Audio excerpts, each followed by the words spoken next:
Hello everyone, Assalamu alaikum. How are you all? I hope you are well. Welcome back to my channel in this new video. Today's video, how to make page background color fill effect in Microsoft Word. So let's started. At first, open your Word document file. Firstly, in this video, I will show that page background color fill effect. Now going to the design menu option. Now for click. Then click for the page color option. Then click with the fill effect option.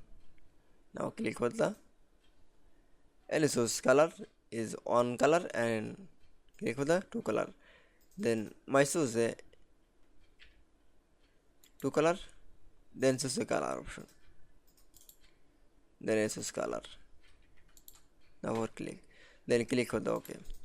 That's it. Then I show make page background color fill effect in Microsoft Word document is very easily. I hope to enjoy the video. Please like, comment, share and subscribe my channel. Thanks for watching.